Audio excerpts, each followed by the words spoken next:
Zdravo, tukaj Valentin. Danes bom govoril o primerjanju z drugimi.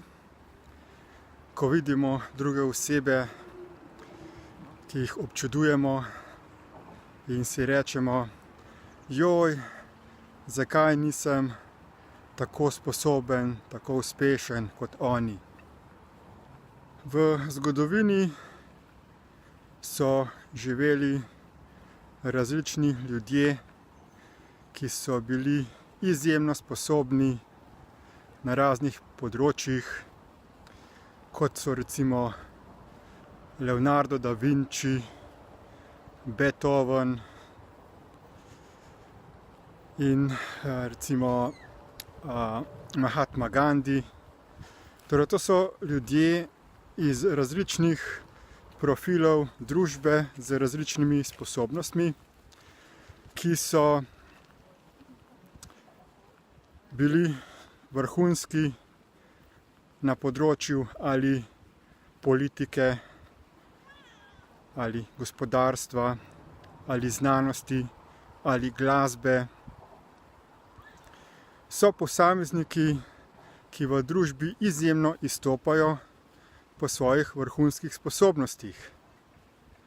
Imajo zmožnost odličnega spomina, visoke inteligence, komunikacije, pritegovanja množic.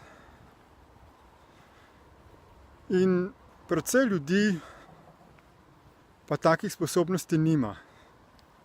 In če smo mi eden izmed takih oseb, ki ne čutimo, da bi imeli take sposobnosti, se lahko počutimo nekako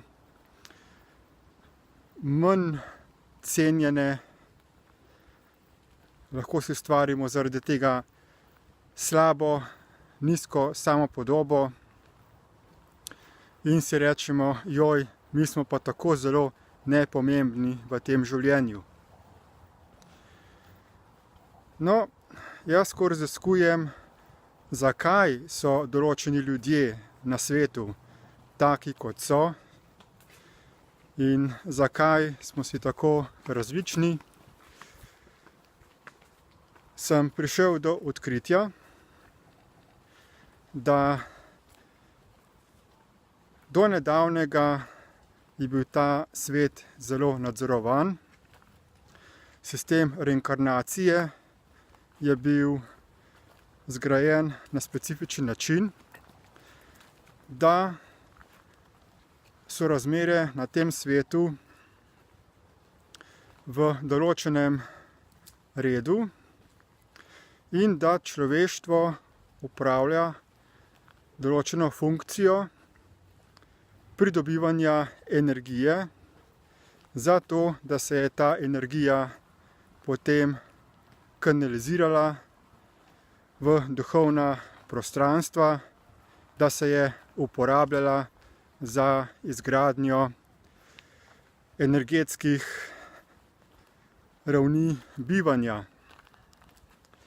In ti nadzorniki, te osebe, ki so upravljale z sistemom reinkarnacije, ki so vodila celotno stvarstvo, so želela imeti to fizično dimenzijo pod kontrolo.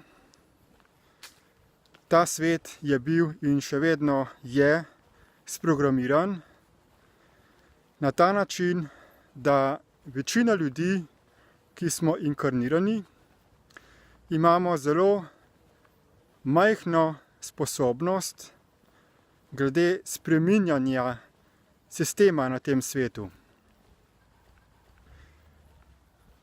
Ljudje, ki igrajo vlogo raznih državnikov, politikov, vladarjev, so bili specifično inkarnirani z določenim umom in povečano umsko sposobnostjo, zato da so lahko igrali to vlogo seveda v korist te duhovne vladajoče elite. In včasih je ta duhovna elita eksperimentirala z tem, da so nas kot bitje inkarnirali v določeno telo, potem pa so nam to življenje sprogramirali na določen način, da bi videli, kaj se bo zgodilo, kako se bomo izkazali. Stvar je v tem, da vsak od nas kot bitje ima določene moči in slabosti. Če vzamemo en list papirja in v levi stolpec napišemo svoje pluse, v desni pa svoje minuse, bomo videli, kakšne so te naše kvalitete. Torej so področja, v katerih smo šibki, in so področja, v katerih smo močni. In zgodilo se je, da so recimo določeni osebi oziroma bitju, ki so ga inkarnirali v fizično telo, ti,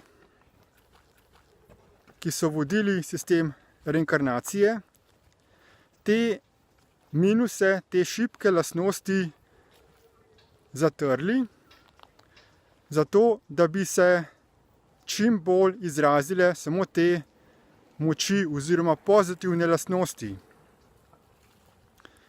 In to s tem namenom, da bi potem videli, katera oseba ima zmožnost pritegovanja širše množice, katera je postala v družbi zelo vplivna, in na to so videli, da ima ta oseba potencial spremeniti globalni sistem, in da bi se to preprečilo, so ga v naslednji inkarnaciji to bitje inkarnirali v tako telo, v tako okolje, da bi imelo čim manjši vpliv. Zato ni pomembno, kako se izražajo na tem svetu trenutno drugi, kakšne rezultate dosegajo. Vedno, ne glede na to, v kakšnem telesu, v kakšnem okolju smo inkarnirani, vedno imamo določene pluse in določene minuse. In naš je tako sprogramiran, da nam povzroča notranji energetski odpor ter občutek teže, ravno takrat, ko se premikamo v smeri preseganja teh lastnih omejitev, ko želimo ta notranji potencial aktivirati in izraziti. Namesto torej, da se primerjamo z drugimi in obupujemo, je bolje, da svoje te pozitivne lastnosti krepimo, da nadgrajujemo svoje veščine, znanje, ter da pogledamo, kako lahko v svojem trenutnem okolju, v svojem trenutnem telesu čim bolj pripomoremo k temu, da se stanje na tem svetu izboljša. Na ta način, da se čim bolj zagotovi enakovredne možnosti za vsa živa bitja na tem svetu. Hvala za posluh in nasvidenje.